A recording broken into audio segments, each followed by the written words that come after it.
ಚಿತ್ರದ ಬಗ್ಗೆ ಆಗ್ಲೇ ಟ್ರೈಲರ್ ನಾನು ಆಕ್ಚುಲಿ ಟ್ರೈಲರ್ ಅಲ್ಲಿ ಇಷ್ಟೊಂದೆಲ್ಲ ಕಾಣಿಸುತ್ತೆ ಅಂತ ನಾನು ಅನ್ಕೊಂಡಿರ್ಲಿಲ್ಲ. ಬಟ್ ಹಲವಾರು ವಿಷಯಗಳು ತುಂಬಾ ಡೆಪ್ತ್ ಅಲ್ಲಿ ನಮ್ಮ ಟ್ರೈಲರ್ ಅಲ್ಲಿ ಕಾಣಿಸ್ತಾ ಇದೆ. ಸೊ ಪ್ರಶ್ನೆಗಳು ಆಕ್ಚುಲಿ ಎಲ್ರೂ ಮುಖದಲ್ಲೂ ಕಾಣಿಸ್ತಿತ್ತು. ನಾನು ಆಕ್ಚುಲಿ ಟ್ರೈಲರ್ ನೋಡ್ತಿರ್ಲಿಲ್ಲ, ಹಿಂದೆ ಎಲ್ಲಾರ ಮುಖ ನೋಡ್ತಿದ್ದೆ. ಸೊ ಆ ಎಕ್ಸ್ಪ್ರೆಷನ್ ಆ ರಿಯಾಕ್ಷನ್ಗೋಸ್ಕರನೇ ನಾವು ಕಾಯ್ತಾ ಇದೀವಿ. ಇನ್ನು ಸಿನಿಮಾ ಬಂದಾಗ ನಿಮ್ಮೆಲ್ಲರ ಮುಖದಲ್ಲಿ ಇನ್ನೆಷ್ಟು ಪ್ರಶ್ನೆಗಳು ಕಾಡುತ್ತೆ ಅನ್ನೋದು ಒಂದು ವಿಚಾರ. ಈಗ ಕಮಲ್ ಶ್ರೀದೇವಿ ಬಗ್ಗೆ ಮಾತಾಡ್ಬೇಕು ಅಂತ ಹೇಳಿದ್ರೆ, ಕಮಲ್ ಒಂದು ಪಾತ್ರ, ಶ್ರೀದೇವಿ ಒಂದು ಪಾತ್ರ. ನಾವು ಯಾವಾಗ್ಲೂ ಹೇಳ್ತೀವಿ world is very small and round ಅಂತ. ನಮ್ಗೆ ಪ್ರತಿಯೊಬ್ರು ಗೊತ್ತಿರ್ತಾರೆ, ಬಟ್ ಬೇರೆ ಬೇರೆ ಜಾಗಗಳಲ್ಲಿ ಇರ್ತಾರೆ. ಹೇಗೆ ಅವರಿಬ್ರು ಒಂದು ಕಡೆ ಸೇರ್ತಾರೆ, ಯಾವ ಒಂದು ವಿಷಯ ಅವರನ್ನ ಒಂದುಗೂಡಿಸುತ್ತೆ, ಅಲ್ಲಿಂದ ಅವರ ಒಂದು ಜರ್ನಿ ಏನಿದೆ ಹೇಗೆ ಟ್ರಾವೆಲ್ ಆಗುತ್ತೆ, ಅವರ ಒಂದು ಲೈಫ್ ನಲ್ಲಿ ಏರುಪೇರು ಏನಿರುತ್ತೆ, ಆ ಒಂದು ಜರ್ನಿನೇ ಕಮಲ್ ಶ್ರೀದೇವಿ. ಸೊ ಇದರಲ್ಲಿ ಶ್ರೀದೇವಿಯ ಪಾತ್ರ ನೀವು ನೋಡಿದಾಗೆ, ನಾನು ಆಕ್ಚುಲಿ ಇಲ್ಲೇ ಇದ್ದೀನಿ, ಅದರಲ್ಲಿ ಮಾತ್ರ ಪ್ರಾಬಬ್ಲಿ ಅಷ್ಟೊಂದು ನೋವು ಅನ್ಭವಿಸಿದ್ದನ್ಸುತ್ತೆ. But I definitely have to say, Raj, thank you so much. ನನ್ನನ್ನ ಈ ಒಂದು ಪಾತ್ರಕ್ಕೆ ನೀವು ಆಪ್ಟ್ ಆಗಿದ್ದೀರಾ ಅಂತ. ರಾಜ್ ಮೈಂಡ್ ಅಲ್ಲಿ ಅದು ಹೆಂಗ್ ಬಂತು ನಂಗೆ ಗೊತ್ತಿಲ್ಲ.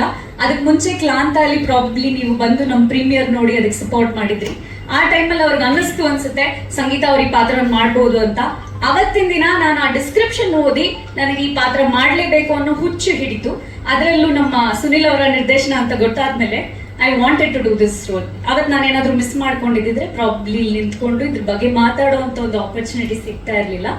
ಅಂಡ್ ಸುನಿಲ್ ಅವ್ರ ಬಗ್ಗೆ ನಾನು ಡೆಫಿನೆಟ್ಲಿ ಹೇಳಕ್ ಇಷ್ಟಪಡ್ತೀನಿ. ಯಾಕೆಂದ್ರೆ ಅವರಿಂದ ಒಬ್ಬ ನಿರ್ದೇಶಕನ ನಾನು ಇಲ್ಲಿವರೆಗೂ ನೋಡಿಲ್ಲ, ಆ ರೀತಿ ನಿರ್ದೇಶಕನ ಜೊತೆ ಕೆಲಸ ಮಾಡಿಲ್ಲ. ಬಿಕಾಸ್ ಯಾವುದೇ ಒಂದು ಪಾತ್ರಕ್ಕೂ ಕಟ್ಟು ಹಾಕಲ್ಲ ಅಂತ ಒಬ್ಬ ನಿರ್ದೇಶಕ ಅವರು.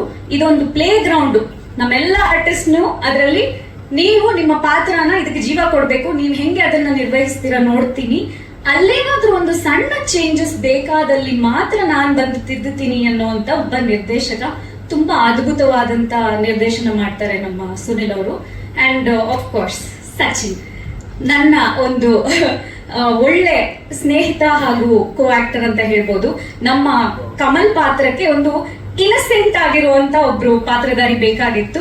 ಸೊ ಅವರ ಮುಖ ನೀವು ನೋಡಿದಾಗಲೇ ಯಾವಾಗ್ಲೂ ಒಂದು ಹಸುಮುಖ, ಅವ್ರು ಯಾವಾಗ್ಲೂ ನೋಡಿ ಯಾವಾಗ್ಲೂ ಸ್ಮೈಲ್ ಮಾಡ್ತಾ ಇರ್ತಾರೆ ಅಂತ ಒಬ್ಬ ಮನುಷ್ಯ. ಈವನ್ ಸೆಟ್ ಅಲ್ಲೂ ಅಷ್ಟೇ ಹೀಗೆ ಇರ್ತಾ ಇದ್ರು. Probably that is something which connected me and Sachin, I guess. So thank you for being such a wonderful co-actor ಅಂತ ಹೇಳಕ್ ಇಷ್ಟಪಡ್ತೀನಿ. ನೀವು ನೋಡಿದಾಗೆ ನಮ್ಮಲ್ಲಿ ತುಂಬಾ ಜನ ತಾರ ಬಳಗ ಇದ್ದಾರೆ. ನಮ್ಮ ನಿರ್ದೇಶಕರು ಹೇಳಿದಾಗೆ ಅಕ್ಷಿತಾ ಅವರ ಪಾತ್ರ ಆಕ್ಚುಲಿ ಒಂದು ಅಪ್ಲೋಡ್ ಮಾಡುವಂತ ಒಂದು ಪಾತ್ರ, ಸಖತ್ ಬೋಲ್ಡ್, ವೆರಿ ಇಂಡಿಪೆಂಡೆಂಟ್. ಅಂಡ್ ಅವರ ಒಂದು ಪಾತ್ರನ ಪ್ರತಿಯೊಂದು ಹೆಣ್ಣು ನೋಡಿದಾಗ ಶಿ ವಿಲ್ ಫೀಲ್, ಅಂದ್ರೆ ಪ್ರಾಬಬ್ಲಿ ನಾನು ಈ ತರ ಒಂದು ಸಿಚುವೇಶನ್ ಅಲ್ಲಿ ಇದ್ರೆ how I would face the world ಅಥವಾ how I would face the society ಅಂತ, ಆ ರೀತಿ ಒಂದು ಪಾತ್ರ ಅವ್ರದ್ದು. ಮತ್ತೆ ನಮ್ಮ ಒಂದು ಪಿಲ್ಲರ್ಸ್ ಮಿತ್ರ ಅವರಾಗಿರ್ಬೋದು, ನಾವು ಹಿಂದೆ ಒಂದ್ಸಲ ಕೆಲಸ ಮಾಡಿದ್ವಿ ಒಟ್ಟಿಗೆ. ಬಟ್ ಅವ್ರ ಜೊತೆ ಕೆಲಸ ಮಾಡುವಾಗ ಇಡೀ ಸೀನ್ಸ್ ಅಲ್ಲಿ ನಾನು ಬರೀ ನಕ್ಕಿರೋದೇನೆ. Even though it was a very serious scene, emotional scene ನನಗೆ. ಬಟ್ ನನಗೆ ಅವ್ರ ಜೊತೆ ಇರುವಂತ ಒಂದು ಕೆಮಿಸ್ಟ್ರಿ, ಪ್ರಾಬಬ್ಲಿ ಅವರು ಮಾಡಿಕೊಡುವಂತ ಒಂದು ಕಂಫರ್ಟ್ ಝೋನ್ ಇರ್ಬೋದು. So that made all the work easy ಅಂತ ಹೇಳ್ಬೋದು. ಕಿಶೋರ್ ಅವ್ರ ಪಾತ್ರ ಆಗಿರ್ಬೋದು, ಉಮೇಶ್ ಅಣ್ಣ ಅವ್ರ ಪಾತ್ರ ಆಗಿರ್ಬೋದು. ಅಂಡ್ ಡೆಫಿನೆಟ್ಲಿ ಇನ್ನು ಮತ್ತಷ್ಟು ಹಲವಾರು ಕಲಾವಿದರಿದ್ದಾರೆ. ಕಾರ್ತಿಕ್ ಅಂತಾನೆ ಕರೀತಾರೆ ಅವ್ರನ್ನ. ಇಬ್ರು ಜೊತೆನೂ ನನ್ನ ಸ್ಕ್ರೀನ್ ಶೇರಿಂಗ್ ನೋಡಿದ್ರಿ ನೀವು ಅದರಲ್ಲಿ.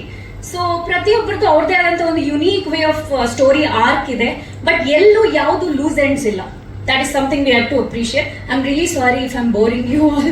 ನನಗೆ ಒಂದಷ್ಟು ವಿಷಯಗಳನ್ನ ಹೇಳ್ಕೊಡ್ಬೇಕು ಅನ್ನೋ ಒಂದು ಆಸೆ. ಬಟ್ ಟ್ರೈಲರ್ ಅಲ್ಲಿ ಇಷ್ಟೊಂದು ನೋಡ್ಬಿಟ್ಟು ನಾನೇ ಒಂಥರ ಮಬ್ಬಾಗಿದ್ದೀನಿ.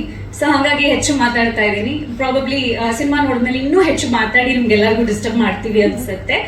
ಸೊ ಇನ್ನೊಂದ್ ಸ್ವಲ್ಪ ಹೇಳಲ್ಲ ಅಥವಾ ಇಲ್ಲ ಬೇಡ, ಸಾಕಾ ರಾಜ್ ಸಾಕು ಅಂದ್ರು ಸಾಕು ಬಿಡಿ. ಅಂಡ್ ನನ್ಗೆ ನಿಜ ಇದು ಹೇಳ್ಬೇಕು, ನನ್ಗೆ ಮನೋಹರ್ ಅವರು ಮತ್ತೆ ಮೋಕ್ಷೇಂದ್ರ ಅವರು ನನ್ನನ್ನ ಇಷ್ಟಿರೋವಾಗ್ಲಿಂದ ನೋಡಿದ್ದೀರಾ ಅಂದ್ರೆ ಇಲ್ಲಪ್ಪ, ನಾನೊಂದು 16 ವರ್ಷ, ನನ್ನ ಮೊದಲನೇ ಸಿನಿಮಾ ಆಗಿರ್ಬೋದು ಅಥವಾ ಮೊದಲನೇ ಆಲ್ಬಮ್ ಸಾಂಗ್ ಏನಿತ್ತು ಆ ಟೈಮ್ ನಿಂದನೂ ಇವರೆಲ್ಲ ನಮ್ಮ ಮಾಧ್ಯಮದವರು ನನ್ನನ್ನ ನೋಡ್ತಾ ಬಂದಿದ್ದಾರೆ, ನನಗೆ ಸಪೋರ್ಟ್ ಮಾಡ್ತಾ ಬಂದಿದ್ದಾರೆ.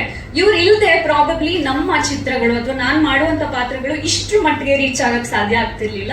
ಸೊ ನನ್ನ ಕಡೆಯಿಂದ ನನ್ನ ದಿ ಬೆಸ್ಟ್ ಗ್ರಾಟಿಟ್ಯೂಡ್ ನಿಮ್ಮೆಲ್ಲರಿಗೂ. And thank you so much for creating this stage for me.